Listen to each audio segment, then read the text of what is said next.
네, 이어서 오늘 포럼에 지정 토론자로 모신 세 분의 토론자를 소개해 드리도록 하겠습니다. 제 입장에서는 오른쪽이시고요. 단상에서 객석에서 볼 때 좌측이시죠. 맨 오른 좌측에 계신 황원순 박사님을 소개해 드리겠습니다. 황원순 박사님은 경북대학교에서 법학 박사학위를 취득하셨고요. 일본 오사카 대학에서 법학 연구과 박사과정을 수료하셨습니다. 일본 세법학회 회원이시고 한국 세법학회에서 우수 논문상도 수상하신 경력이 있습니다. 한국법제연구원의 부연구위원으로 계신 황원순 박사님을 소개합니다.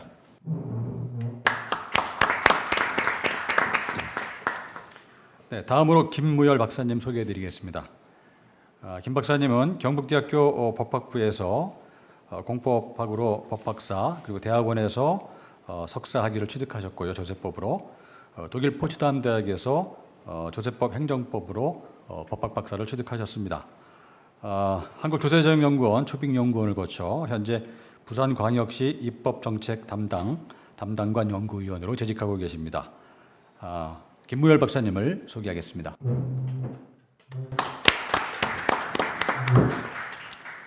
네, 끝으로 제 좌측에 앉아 계신 김태환 박사님을 소개하겠습니다. 김 박사님께서는 유니버시티 오브 미주리에서 경제학 박사를 취득하셨고요. 한국농수산식품 유통공사 국제곡물정보분석협의회 국제원유시장 전문위원으로도 활동하고 계십니다. 에너지경제연구원 석유정책연구팀의 연구위원이신 김태환 박사님을 소개하겠습니다.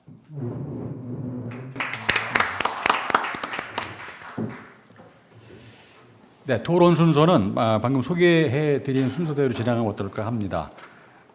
제일 먼저 황원순 박사님께서 토론해 주시고요. 마지막으로 김태현 박사님의 토론을 듣도록 하겠습니다. 자, 황원순 박사님 먼저 토론 청해 듣겠습니다.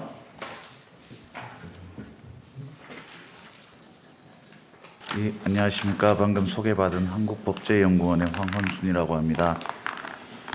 먼저 이렇게 토론의 기회를 주신 한국 세무사분들께 감사의 말씀을 드립니다. 먼저 김신원 박사님의 발제를 잘 들었습니다. 그래서 우리가 일반적으로 생각할 때 이제 먼저 말씀드리고 싶은 부분은 조세라고 하는 것은 기본적으로 국가를 유지하는 데 있어서 필요하다라고 하는 점에 대해서 반론을 제기하는 분들은 없으실 겁니다. 근데 문제는 그러한 조세와 세법이 어떠한 관계에 있는가 하는 부분에서 오늘의 논의도 좀 필요한 것이 아닌가 하는 생각입니다. 만약에 조세라고 이제 조세가 있고 세법이라고 하는 것이 조세를 부과하기 위해서 필요한 거다라고 한다라면 이제 국가가 과세하기 쉽도록 규정을 만들면 더 유리할 것입니다. 근데 문제는 우리가 이제 어릴 때부터 공부를 하듯이 모든 국민의 4대 의무라고 해서 그 중에 하나로서 이제 납세 의무가 언급이 되고 있습니다. 우리 헌법 제38조에서는 모든 국민은 법률이 정하는 바에 의하여 납세 의무를 진다라고 되어 있습니다. 일반적으로 모든 국민은 납세 의무를 진다라고 하는 점에 대해서는 동의를 하지만 중요한 것은 모든 국민은 법률이 정하는 바에 의하여라고 하는 문구가 있다라는 것입니다.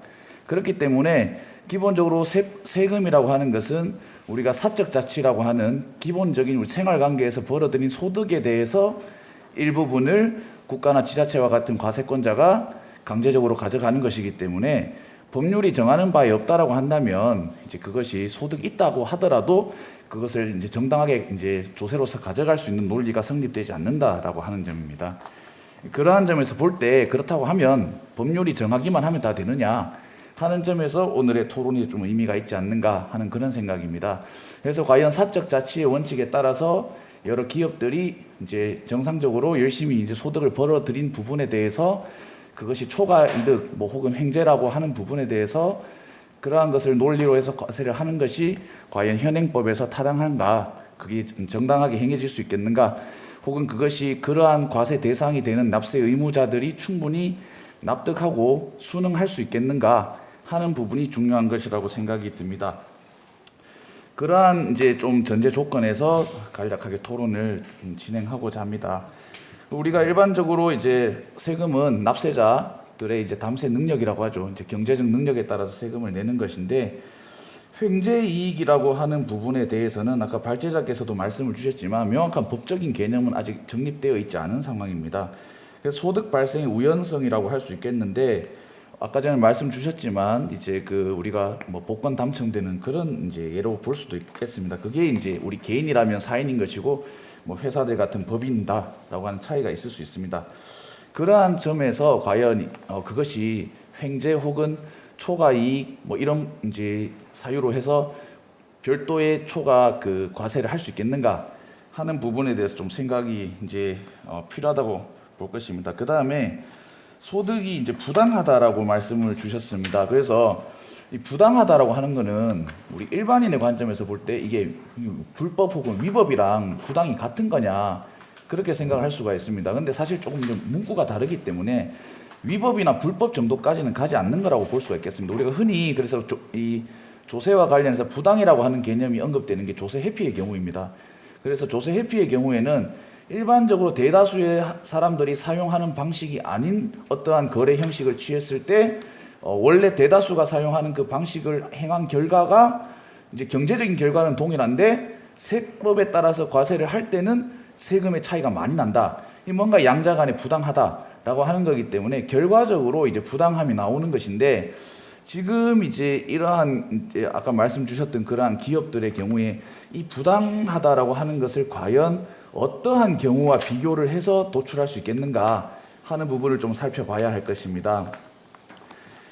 그렇기 때문에 이러한 부분을 볼 때 아까 말씀 주셨던 부분들에서 외국 사례도 말씀을 주셨는데 이 횡재세 부과가 탄소 중립 사회 이제 우리가 지금 이제 직면해 있는 부분과 볼 때 다른 외국들에서는 뭔가 이 에너지 기업들에 대해서 좀 투자를 유발한다거나 혹은 그러한 지원들을 하고 있다는 점에서 볼 때 좀 탄소 중립 사회를 위해서 사용하는 재원에 이 세금을 사용하고 있는 것이 아닌가 하는 그런 생각이 좀 들었습니다. 물론 좀 더 디테일한 부분은 좀 살펴봐야 되겠지만 큰 카테고리에서 볼 때는 과거에는 이게 횡재에 대한 과세였다 하더라도 현재 지금 상황에서 볼 때 외국에서 행해지고 있는 과세 형태를 보면은 단순히 횡재라고 하는 측면보다는 좀 더 공익 혹은 이제 명분에 있어서 지금 이제 국제적으로 직면해 있는 탄소 중립과 같은 이런 이제 근거들이 과세 논리로 자리 잡고 있는 것이 아닌가 하는 생각도 좀 들었습니다.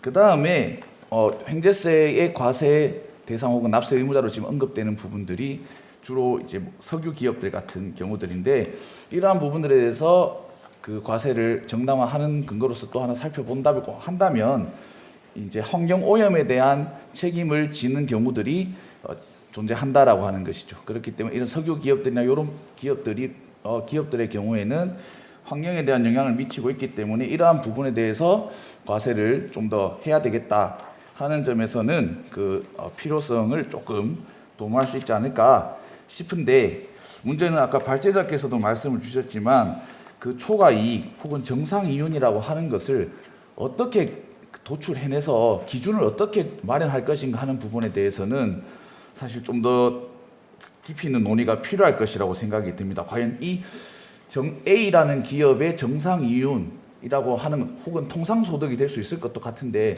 이 소득이 얼마라고 하는 부분이 성립이 되어야 이것을 초과하는 소득이라고 하는 것이 개념적으로 정립이 될 것인데 그것이 지금 쉽지 않은 상황이지 않나 하는 부분에서 과연 이것을 근거로 과세를 할 수 있을까 하는 부분에 대해 현실적인 문제에서 조금 아직 난관이 있지 않는가 하는 생각이 들었습니다. 그 다음에 그 36페이지에 있는 내용인데요. 또 하나 개인적으로 조금 말씀드리고 싶었던 부분은 일반적으로 우리가 위법한 소득에 대해서도 어쨌거나 경제적인 결과는 동일하기 때문에 세금을 내도록 되어 있습니다. 그런데 우리가 일반적으로 예를 들어서 일을 해서 돈을 버는 근로소득 같은 경우와 위법하게 얻은 소득의 경우에 대해서는 사실 세금이라고 하는 측면에서는 차이가 없습니다. 동일한 경제적 결과에 대해서 세금을 내는 거기 때문에 그 세액에 있어서는 차이를 두지 않는데 지금 이 횡재세로 언급되는 부분은 사실 위법한 행위를 했다라고 보이지는 않거든요. 그렇게 볼 때는 과연 그럼 일단 적법한 이제 그 영업 활동 내에 있었던 것인데 이것이 부당하다라고 해서 초과 이익에 대해서 과세를 한다라고 하면 위법한 경우에도 일반적인 과세를 하는데 위법까지 가지 않는 부당이라고 하는 경우에 대해서 초과 이익에 대해서 과세를 한다라고 하는 이 논리가 조금 서기가 정립되기가 어려운 측면이 있지 않는가 하는 생각을 좀 해보았습니다. 예를 들어서 그 37페이지 경우에 아까 말씀드렸던 부분과 관련이 있는데, 예를 들어서 A라고 하는 지금 이제 횡재세의 과세 대상이 될 만하다라고 언급되는 기업이 있고, 동일한 소득의 다른 직군에 있는 B라는 기업이 있다라고 할 때, 똑같이 경제적인 이제 능력, 결과, 소득은 똑같다고 할 때 A 기업에 대해서 그 업종의 특성이 있기 때문에 초과 이익이 생기고 거기에 대해서 횡재세라고 하는 세금을 더 내야 된다라고 할 때 과연 이것이 그 납세자의 입장에서 충분히 설득력을 가질 수 있는 것인가 하는 점입니다. 그래서 아까 말씀드렸던 부분처럼 위법한 소득도 중과세를 하지 않는데 위법까지 가지 않는 경우에 대해서 중과세를 하는 것이 논리적으로 조금 설명해내기가 어려운 측면이 있지 않는가 하는 생각이 좀 들었습니다.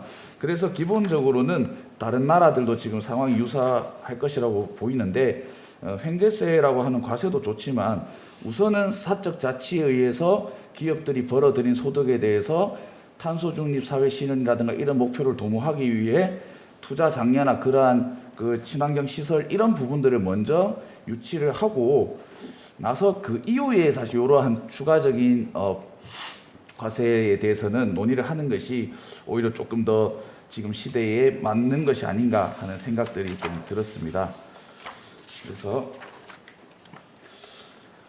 정리하면 물론 이제 국가의 곳간이 이렇게 많이 이제 재원이 많아지는 부분에 대해서는 사실 그 국민들에 대해서 재원을 사용함에 있어서 뭐 나쁜 측면은 없을 것입니다. 문제는 그 곳간을 채우는 것도 이제 국민들의 경제 활동에 따른 세금으로 채워야 되는 부분이기 때문에 그 부분들을 과세를 해감에 있어서 얼마나 설득하고 그 납세 의무자들이 납득하고 거기에 그러한 것들이 조세 법률에 담겨서 과세가 되는 것인가 하는 점이 중요한데, 아까 발제자께서도 말씀을 주셨던 부분처럼 아직까지는 저희가 이제 법적인 측면에서 볼 때는 그런 정상 소득, 뭐 통상 소득 혹은 초과 소득 이런 부분들에 대해서 아직 법 개념적으로 도출되지 않은 부분들이 많기 때문에 조금 직접적으로 과세를 하기에는 조금 현실적인 어려움이 있지 않는가 하는 생각이고, 이 부분들에 대해서는 저도 좀 더 향후에 연구를 해볼 수 있도록 하겠습니다. 감사합니다.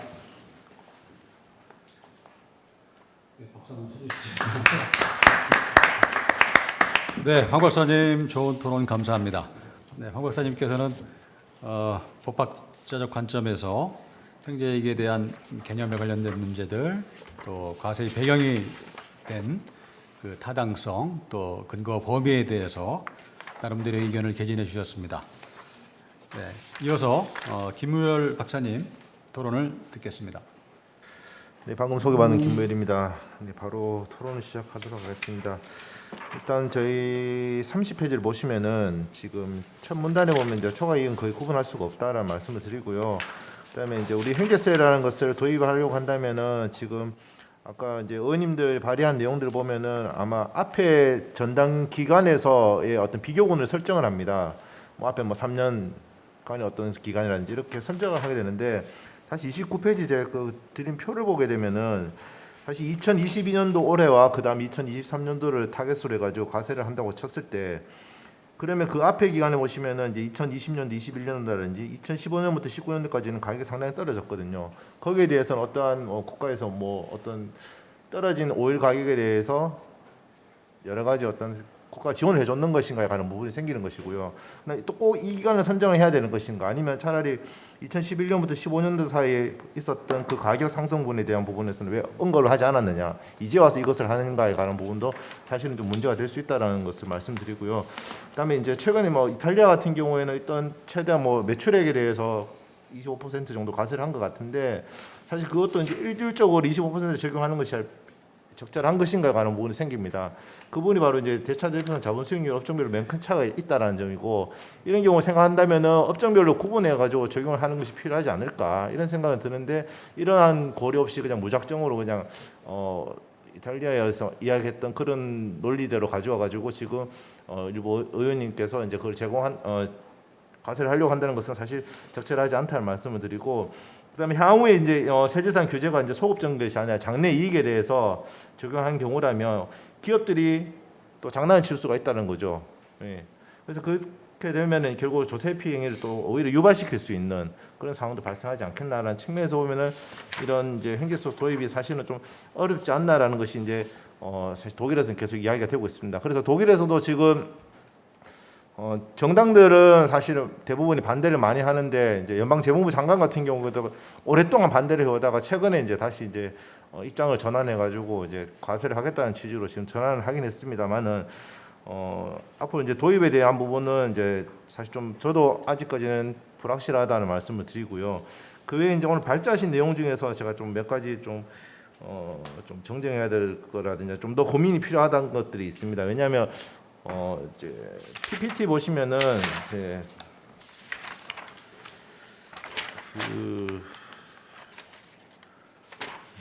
죄송합니다. 제가 따로 표시를 못 해놨는데 헌법상 과잉 금지 원칙에 해당되는 이제 우리 자료집엔 26페이지입니다. 26페이지 보시게 되면은 이제 세율 파트에서 이제 헌법상 과세 금지 원칙을 이제 처음으로 들고 나오셨는데 사실 우리가 이제 어떤 제도를 도입한다고 했을 때 행제세 도입을 이야기를 한다고 한다면은 우리가 이제 평등성의 원칙에 관한 부분을 심사 평가를 할 때 척도로 삼는 것이 지금 여기서도 언급해 놓은 것 같이 이제 목적의 정당성과 수단의 적절성, 그다음에 최소 침해 원칙과 협의의 비례 원칙이라는 것들을 이용을 합니다.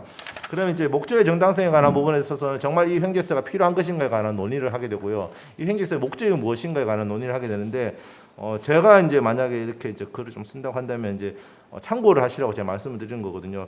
수단의 적절성에 관한 부분에서 이제 앞에서 황원순 박사님이 말씀하셨지만은 이 세금이라는 것을 도입할 것인가, 아니면 준조세라고 도입할 것인가, 아니면 차라리 아예 그걸 뭐 기금으로 어떻게 도입할 것인가에 관한 이런 논의 생각들을 조금 하게 됩니다. 어떤 수단을 선택할 것인가에 관한 부분이거든요. 만약 행제 이익에 대해서 뭔가를 국가가 규제를 한다고 했을 때는. 그러면 그 다음에 이제 최소 침해 원칙이 오게 되면 어느 만큼 이것을 국가가 가져갈 것인가에 관한 부분이 생깁니다. 그래서 거기에 대해서 이제 세율이라든지 뭐 과세 대상에 대해 누구를 대상으로 할 것인지 이런 부분들을 이제 설정을 하게 되는데, 그러면 그때 이제 설정했던 우리가 생각하고 있던 특정 기업들이 정유회사라고 한다면 이 정유회사하고 그다음에 피해를 입은, 그러니까 반사 이익을 받지 못한 기업에 대해서는 어떻게 나중에 지원할 것인가에 관한 부분들이 나중에 재원 활동 부분에서도 같이 논의가 되는 것들이거든요. 이런 부분들이 다 같이 이제 최소 침해 원칙에서 같이 이야기 되고요. 그다음에 이런 내용들이 이제 결국에는 협의의 비례 원칙이라고 해가지고 이렇게 만약에 세금이라는 것을 만약에 부과한다고 했을 때는, 그러면 보통 우리가 이제 생각하는 이 세금의 사용 목적을 생각해 보면 국가나 지방자치의 재원 조달이거든요. 그다음 플러스해서 어떤 특정 목적을 달성하기 위해서 세금을 부과하기도 합니다.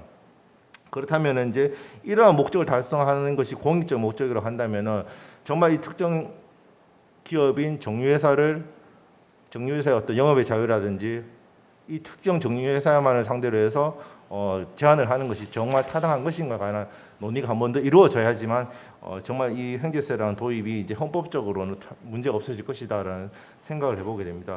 그 다음에 이제 조세 논리상으로 우리가 보통 이제 이익이라는 것이 생겼을 때 법인 단계에서 과세를 할 수도 있고요. 그 다음에 그 법인에 대한 투자자에 대해서 과세할 수 있습니다. 그걸 한번 생각해 보셨을 때 과연 횡재세라는 것이 초과이익이 생겼을 때 그럼 초과이익에 대해서 법인 단계에서 그냥 과세할 것인가?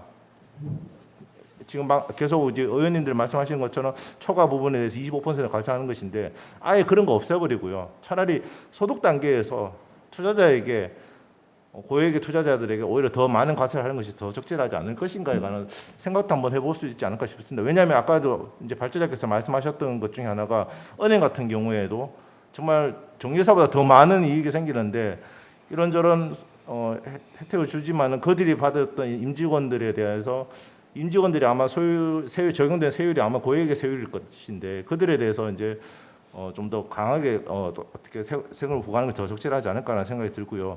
그다음에 이제 재분배 측면에서도 생각해 보면은 사실 우리가 보통 세금의 재분배 효과를 이야기하게 되면은 소득세에서 많은 이야기를 하거든요. 법인세보다는. 그래서 소득세가 초과 누진세율을 적용하는 이유 중에 하나가 이제 재분배 효과라는 측면에서 이야기를 하고 있기 때문에 고액 배당 소득자에게 오히려 더 과세하는 것이 좀 더 낫지 않을까라는 그런 방법도 있지 않나. 그래서 그것도 한번 고민해 보시면 어떨까라는 생각이 듭니다. 그리고 이제 기업 단계에서 지금 여러 가지 이제 영국 같은 경우에는 슈퍼 디덕션이라고 해가지고 80%의 투자세 공제를 하고 있다라고 이야기했는데 사실 우리나라도 어떻게 보면은 지금 앞에서 제가 말씀드렸던 바와 같이 투자자에 대해서 과세를 한다고 하신다면은 기업 한류소 지금 이제 사실 좀 실패한 정책이긴 하지만은 기업 소득 한류세제 같은 것들이 있긴 있거든요.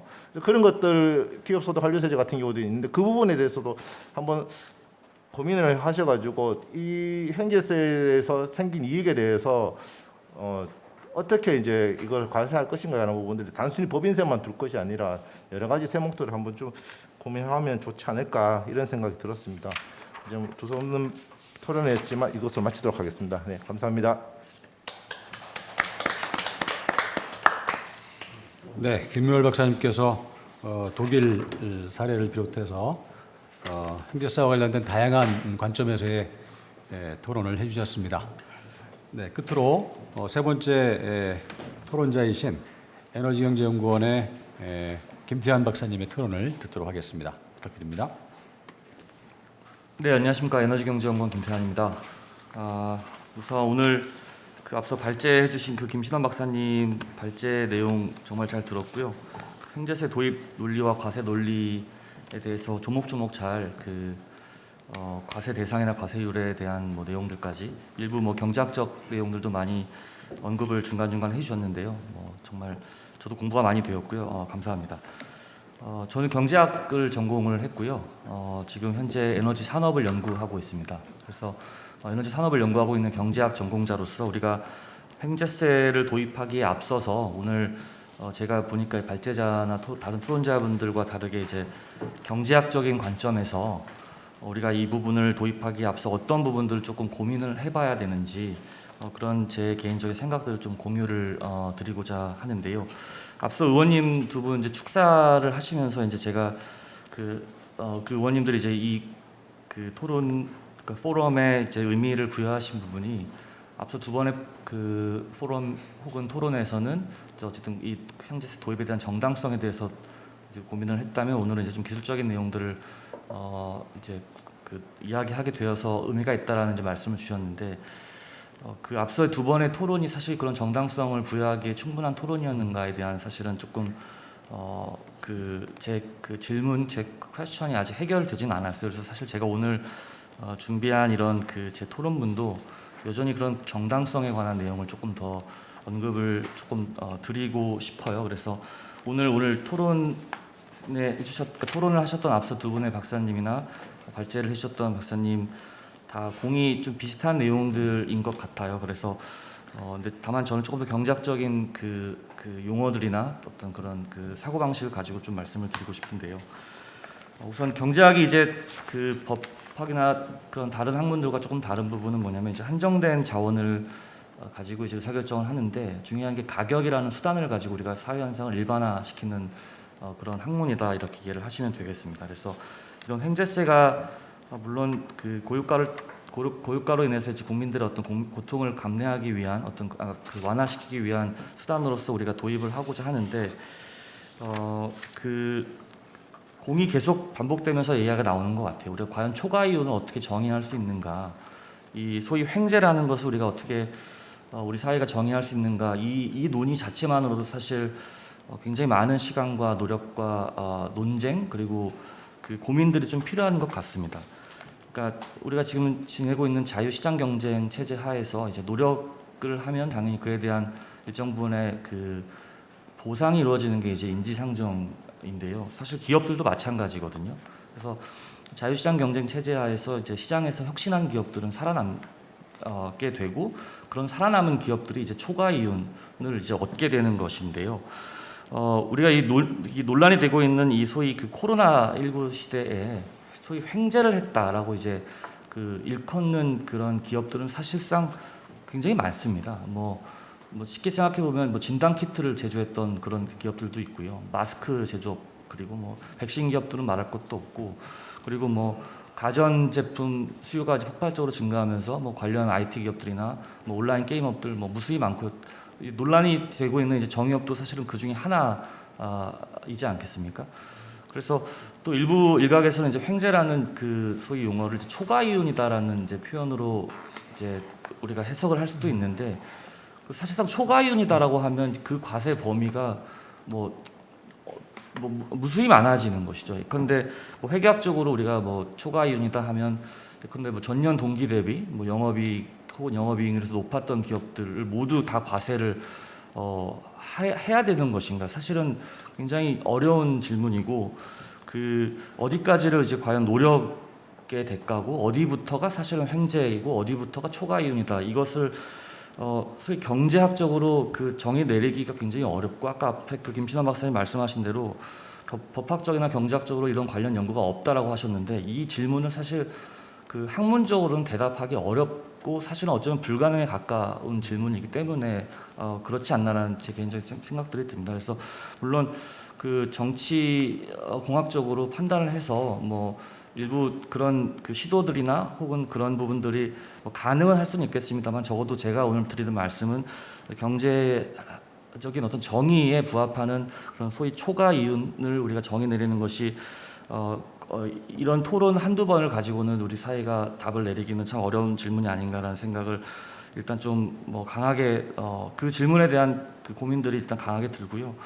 그리고 뭐 비단 기업뿐만이 아니라 우리가 소위 횡재라고 하면 그 앞서 뭐 미국 의회에서 횡재를 정의를 이제 내렸는데 그 또 그것도 해석의 또 여지가 또 있는 것 같아요. 그러니까 예컨대 개인의 어떤 횡재다라고 하면 뭐 사회적으로 부를 일구거나 어떤 명예를 얻으신 소위 분들이 되게는 겸손하시거든요. 그래서 나는 뭐 좋은 선생님을 만나서 좋은 배우자를 만나서 지금 이 자리에 왔다라고 이제 이야기를 하는데 그런 소위 운이 좋아서 생긴 재산사 이득에 대해서 얼마만큼을 과세하는 게 과연 그런 경제적 그 정의에 부합하는지를 고민을 안 할 수가 없습니다. 그리고 이제 기업과 시장이라는 관점에서 보았을 때 기업의 어떤 미래를 투자하는 데 있어서 당연히 초과 이윤이라는 것을 기대하고 투자 활동을 하는 것이기 때문에 우리가 원천적으로 사전적으로 그런 기업의 초과 이윤을 제한한다고 한다면 기업의 투자 활동이 위축될 것은 사실상 어떤 뭐 이론의 여지를 뭐 따지지 않고도 굉장히 자명한 경제학적인 어떤 사실이다라고 이야기할 수 있을 것 같습니다. 그리고 이제 두 번째로 말씀드리고 싶은 부분은 어찌 되었든지 간에 우리가 어떤 국회 입법 논의를 통해서 횡재세가 도입되었다 하더라도 과연 그 횡재세가 추구하는 그 소위 입법 목적이 경제학적으로 과연 달성 가능한가를 따져보지 않을 수가 없겠는데요. 기본적으로 이제 가격이라는 것이 이제 수요와 공급에 의해서 결정이 되지 않겠습니까? 그래서 시장의 경쟁자가 적어질수록 그 시장의 균형 가격이 올라가게 되는데 그 올라가는 폭은 이제 그 가격 그 재화의 이제 탄력성의 정도에 따라서 달라지게 되는데요.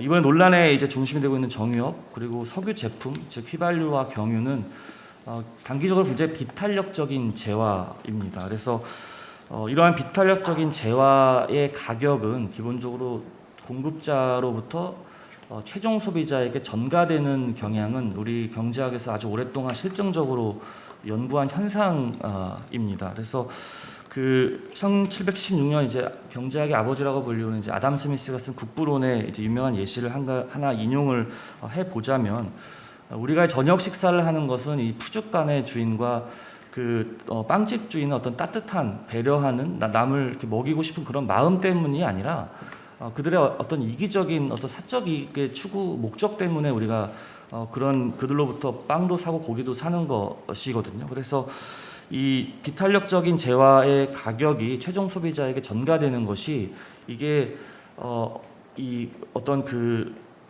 뭐랄까 그러니까 인간과 기업이 어떤 지극히 정상적인 경제 활동에서 나타나는 경제학적인 현상이기 때문에 횡재세에 소위 어떤 세가 부담된다 하더라도 그것이 비탄력적인 재화인 이상 최종 소비자에게 전가될 것은 굉장히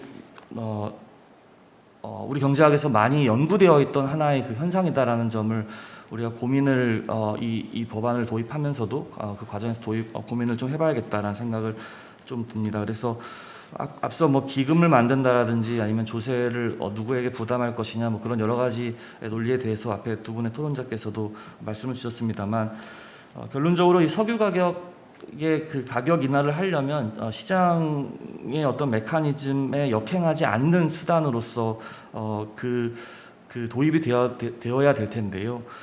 공급 증가와 사실 수요를 감소하는 정책만이 이 소위 지금 일어나는 이 고유가로 인한 국민적 부담을 완화시킬 수 있는 그 아주 시장에 순연하는 자연스러운 어떤 정책이 될 것이고, 이 횡재세 도입과 같은 어떤 공급자의 비용을 증가시켜서 그 세수로 하여금 어떤 분배를 통해서 국민적 고통을 감내시킨다라는 그런 정책은 어떤 시장 내 또 다른 왜곡을 유발시킬 수 있다라는 사실을 동시에 같이 우리가 토론하면서 입법 과정에서 반드시 논의되어야 된다라는 말씀을 조금 드리고 싶습니다. 그리고 마지막으로 뭐 일부 아까 발제자께서도 어떤 징벌적인 괘씸죄 이런 그 표현들도 앞에 토론이나 그 발제문에 있었는데요. 과연 우리 정유업이 부도덕한 것이냐? 시장을 보고 경제학을 전공하고 기업의 어떤 소위 그 프라이싱을 연구하는 이제 학자로서 우선 일단 이번 사태에 대한 올바른 진단이 좀 필요할 것 같아요. 이번에 고유가 사태는 앞서 김신원 박사님도 말씀하셨지만 수요와 공급의 원리에서 나타난 아주 자연스러운 그 결과입니다. 그러니까 가격이라는 것은 기본적으로 선도 아니고요, 악도 아닙니다. 그냥 있는 그대로를 일단 이해를 해야 되고, 어떤 윤리적이거나 도덕적인 어떤 잣대로 시장의 가격이 높다고 해서 나쁘다 혹은 높다고 해서 좋다이라는 어떤 그런 윤리적이고 도덕적인 잣대로 시장의 가격을 재단해서는 올바른 정책이 나오기 어렵다라는 점을 좀 말씀을 드리고 싶고요. 수요가 증가되고 공급이 줄어들면 가격은 반드시 올라갈 수밖에 없다. 그래서 지금의 고유가는 제가 토론문에도 자세한 예시를 들었습니다만 공급이 일단 줄어들었고요. 수요는 여전히 견고하기 때문에 나타난 현상이다. 그래서 지금 탄소 중립이 이제 그 추진되는 과정에서 일부 이 에너지라는 것이 이제 필수 재화임에도 불구하고 정치 쟁점화되는 부분에 대한 좀 우려를 하지 않을 수가 없습니다. 그래서 물론 말로는 당연히 화석 연료를 빨리 우리가 없애야 된다, 당장 탄소 중립을 지금 당장 실현해야 된다라고 일부 이제 어떤 정치 지도자분들이나 일각에서는 그렇게 주장할 수 있겠습니다만, 실제로 우리가 석유와 가스가 없어서는 당장 여행도 갈 수 없고요. 그 다음에 우리가 지금 얼마 전에 그 화물연대 파업 사건도 있었습니다만 원활한 물류도 어려워지고요. 그리고 식량 생산에도 당연히 차질이 있고, 지금 오늘 날씨가 굉장히 추운데 이 추운 겨울도 나기가 어렵습니다. 그래서 이 친환경 에너지 전환을 안정적으로 하기 위해서는 어떤 석유 산업에 대한 올바른 이해 그리고 균형 잡힌 이해가 좀 필요하겠다라는 말씀을 드리고, 그리고 앞서 아까 황 박사님께서 김 박사님께서 저 토론 말씀하시면서 이 영업 정유업의 어떤 소위 영업 활동에 대한 언급도 해주셨는데, 과거 20년 동안 우리나라 정유 산업의 영업 평균 이익률은 3.3% 수준입니다. 그래서 이제 매출액이 워낙 크기 때문에 이제 그 금액 자체가 굉장히 큰데, 사실은 정확하게 그 업종 간, 업태 간, 그리고 그 산업 간 비교를 하려면 영업 이익률 그리고 ROE라는 자본이익 영업 이제 그 퍼센테이지로 비교를 하는 게 좋은데, 그게 더 또 정확한 비교가 될 수 있는데, 특히나 이제 이 영업 이익률에서도 지금 우리가 이야기하고 있는 정유업, 그러니까 윤활기유나 석유화학을 제외한 정유업만 보면 영업이익률이 1.7%로 좀 사실 초라한 수준이거든요. 그래서 근데 정유업이 이제 지난 20년간 거의 30조 원 가깝게 투자를 했는데, 그중에 정유업에 투자된 돈이 제가 파악하기로는 16조 원 정도가 되는 것으로 알고 있습니다. 그래서 이 정유 산업이라는 게 그 규모의 경제를 달성하기 위해서는 이제 굉장히 많은 돈을 투자해야 되는 장치 산업인데, 이 장치 산업의 한 가지 맹점은 이제 다른 경쟁자들이 모두 다 도태되기 전까지는 경제적 해자가 별로 없는 산업입니다. 그래서 이런 대규모 자금에서 투자돼야 되는 산업이고, 이러한 가운데에서도 우리 정유 산업이 아까 김신원 박사님 말씀하셨지만 세계 5대 정제 시설 안에 다 들어가 있거든요. 그래서 어려운 어떤 시장 환경에서도 사실은 묵묵히 좀 잘 해 나가고 있고, 그리고 부가가치를 창출하는 산업이다. 그래서 물론 괘씸하다라는 일부 일각의 이제 언론이나 시민단체나 그리고 일부 그 문제 제기를 하시는 그 연구자분들의 그런 문제점은 당연히 개선이 되어야 되겠습니다만, 그로하여금 이 산업 자체가 붕괴되는 어떤 그런 어떤 괘씸적인 어떤 징벌적 과세를 도입하는 것이 우리 사회가 앞으로 나아가는데 바람직한 것인가에 대한 우리 공론의 장이 좀 반드시 있어야 될 것 같다라는 생각이 들고요. 그래서 마지막으로 제가 주저리 말씀을 드렸습니다만, 그 선한 의도를 가진 법이라 하더라도 결국에는 이제 작용 반작용이라는 물리학 법칙은 일반적인 현상입니다. 그래서 반시장적인 어떤 그런 작용을 시장에 가하면 당연히 시장은 반작용 법칙에 의해서 어떤 그 새로운 또 다른 예상하지 못한 문제점이 발생할 수 있다라는 점을 우리가 행제세 도입 논리 과정에서 충분히 그 부분도 같이 고민을 해보아야 할 것이고요. 그리고 이 한층 더 어떤 성숙된 민주주의를 위해서라도 우리가 이 횡재세 도입에 앞서서 뭐 오늘 제가 말씀드린 어떤 경제학적인 관점 그리고 법학적인 관점, 그다음에 뭐 여러 가지 사회의 다양한 목소리의 각계각층의 목소리 그리고 의견들을 종합적으로 좀 같이 고민하는 그런 그런 시간들이 많이 있었으면 좋겠습니다. 네, 감사합니다. 네, 김 박사님 감사합니다. 경제학자로서 또 에너지 전문가로서 이 정유산업의 특성을 고려한 토론이셨던 것 같습니다. 네, 끝으로 이제 지정 토론자들의 토론은 마쳤고요. 객석에 계신 분 중에 혹시 질문 사항 있으면 한두 분 정도 질문을 더해서 마지막으로 발제자의 답변 겸 의견을 듣는 것으로 하겠습니다. 혹시 객석에 계신 분 중에 발제자나 토론자께 질문하고 계신 분 계십니까? 네, 특별한 분 없으신 것 같습니다. 자, 그러면 우리 발제자께서 토론자들의 의견에 대해서 끝으로 발제자로서 한 말씀 부탁드리겠습니다. 예, 제가 국회에 세미나를 하러 자주 오게 된 이유가 이제 용현 의원님이 새로운 세법안을 하도 자주 만드셔가지고 왔는데, 올 때마다 이렇게 좋은 이렇게 칭찬을 많이 못 해드리고 이렇게 자꾸 이렇게 이게 잘못됐다 저게 잘못됐다는 말씀만 드려서 참 죄송합니다. 용현 의원님께서 빨리 가셔서 다행이라는 생각을 늘 합니다. 근데 실질적으로 이게 이번에 횡재세 같은 경우는 저한테 좀 이게 신선하게 이게 좀 받아들였던 것이, 특히 이성만 의원님께서 그 법인세법 일부 개정안에 초과소득이란 개념을 처음 이렇게 아예 별도의 법인세 과세 항목으로 넣었다는 점이 되게 좀 좋았던 것 같습니다. 우리가 좀 앞으로도 좀 공부를 좀 해야 될 필요성이 있고, 그리고 물론 이제 이게 초과소득에 대한 사회적 합의나 법적 경제적 정의를 내리기는 여전히 힘들 수 있지만, 이렇게 첫 단초를 끼웠다는 것이 대단히 좀 긍정적으로 생각합니다. 그리고 용현 의원님 법안에서 구체적으로 이제 은행이 초과 이익에 대한 횡재 이익에 대한 과세 대상으로 넣은 것은 굉장히 전 잘했다라고 생각합니다. 제가 보기에는 횡재 이익에 대한 정의에 가장 적합한 업종이 은행 같습니다. 아마 은행업계에서는 되게 싫어하시겠지만 법 정의에 있어서는 그러니까 지금 현재 횡재 이익에 대한 기본적인 정의에서는 굉장히 은행에 대해서 은행의 예대 마진 폭에 대해 제한하는 것들은 필요하리라 보고, 또 횡재 이익의 정의에 가장 부합한다고 봅니다.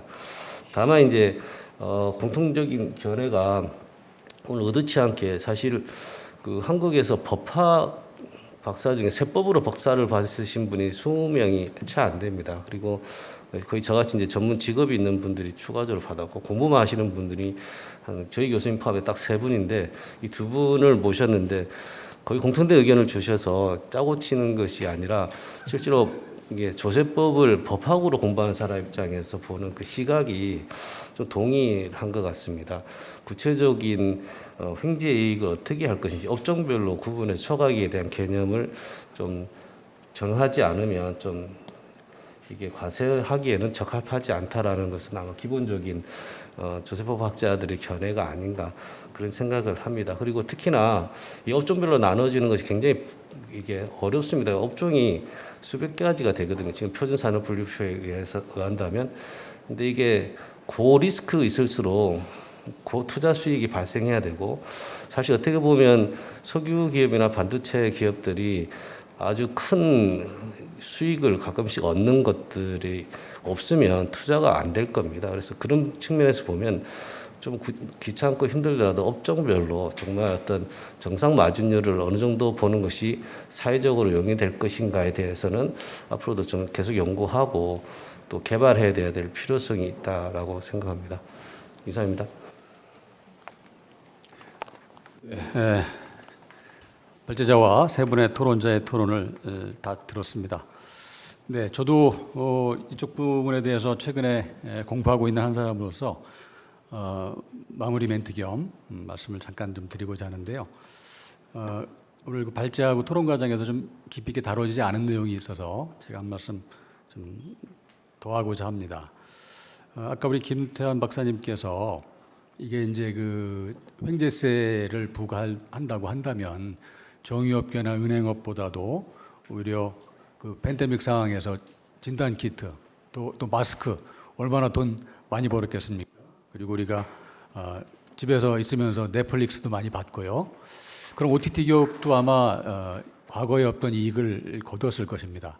그런데 그런 분야에 대한 과세에 대한 대상이 없이 지금 이 우리나라 횡재세에서 정유업하고 은행업에 대해서 과세 대상으로 하게 된 배경은 이제 해외, 특히 EU에서 유럽 국가들이 이 부분에 대한 횡재세를 도입했다라고 하는 전례 때문에 그렇습니다. 그러면은 그 EU는 왜 횡재세라는 걸 도입했는가에 대한 깊이 있는 탐구가 필요한데요. EU는 우리 법안은 이 횡재세를 법인세에 초과되는 부분, 즉 소득세로 지금 부과를 하고 있는데 EU가 부과하고 있는 이 횡재세라고 하는 것은 사실 물론 횡재라는 말도 쓰고 있지 않지만요. 이것은 그 소득세적 성격이 사실 거의 없다고 해도 과언이 아닙니다. 왜 그러냐면 이 EU가 그 EU의 핵심인 EU가 도입한 횡재세의 핵심은 수익 상한제라고 아까 우리 김 박사님께서 발제에도 언급하셨습니다만은 EU가 그 횡재세를 도입하게 된 배경은 그 러시아 우크라이나 전쟁 때문에 그 천연가스 가격이 굉장히 급등을 하게 되거든요. 근데 EU에서의 그 전력을 생산하는 발전소의 원료를 보게 되면은 재생에너지도 있고 수력도 있고 원자력도 있고 그 천연가스 같은 그런 그 화석연료도 있는데요. EU의 그 전기료 생산 방식, 그 가격을 결정하는 방식이 가장 원가가 비싼 것 플러스 알파 방식으로다가 전기 가격이 결정이 된다고 합니다. 그러다 보니까 상대적으로 비싼 원료를 사용하는 화석 연료를 사용한 발전소의 단가를 기준으로다가 이게 책정이 된 겁니다. 전기 가격이. 그러다 보니까 작년에 비해 올해 들어서 가지고 전기 가격이 막 5배 이상 폭등을 하게 됩니다. 그래서 이 가격을 뭔가 좀 다운시켜야 되겠다라고 하는 그 긴급 조치를 도입하게 된 것이고요. 그 긴급 조치의 일환으로 수요도 줄이고 이제 그 일정한 수익을 넘어서는 건 다 가져가겠다는 차원의 수익 상한제를 도입하게 된 겁니다. 그렇기 때문에 메가와트시당 180유로를 넘어서는 그 전기 가격은요, 다 그냥 가져가는 겁니다. 그러면 여러분이 발전사람 어떻게 하시겠어요? 그 이상을 가격을 부과해가지고 걷어서 내겠습니까? 아니면 가격을 안 받겠습니까? 받을 유인이 없죠. 그러다 보니까 이제 가격을 통제하는 것이 목적이 있습니다. 그 수익 상한제라고 하는 것이. 그렇기 때문에 이 수익 상한제를 통해서는 이게 그걸 세금이라고 한다면 세금을 많이 거두면 이건 실패한 세금이에요.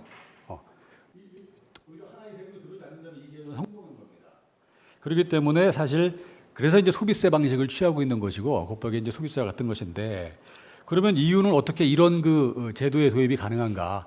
아까 그 김 박사 설명하신 그 전쟁 1, 2차 세계대전 때 전시라고 하는 그 비상 상황에서 물자가 귀하고 하니까 엄청난 본인을 취하는 그런 경우에 이제 그 전시 이윤 비상적인 이윤을 그 가져간 폭리를 다 걷어가겠다라고 하는 그런 그 세제가 그 뿌리를 갖고 있습니다.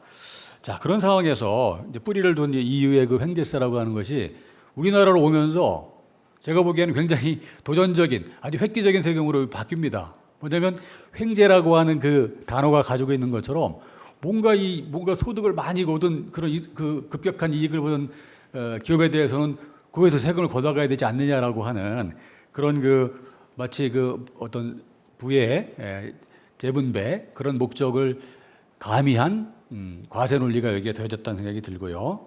해서 이 유럽의 EU의 그 횡재세는 아주 그 경제적 비상 상황이라고 하는 그런 그 상황과 그에 따른 높아진 가격을 통제하고자 하는 목적이 겸해졌을 때 이게 도입된 거거든요.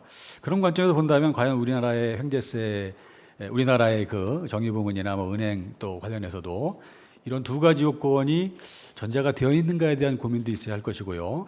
물론 뭐 주장하기에 따라서는 그 소득세 관점의 횡재세 도입 여부도 논의할 필요가 있겠습니다만은 두 개는 분명히 뿌리가 다르다라고 하는 점을 좀 강조하고 싶은 생각입니다.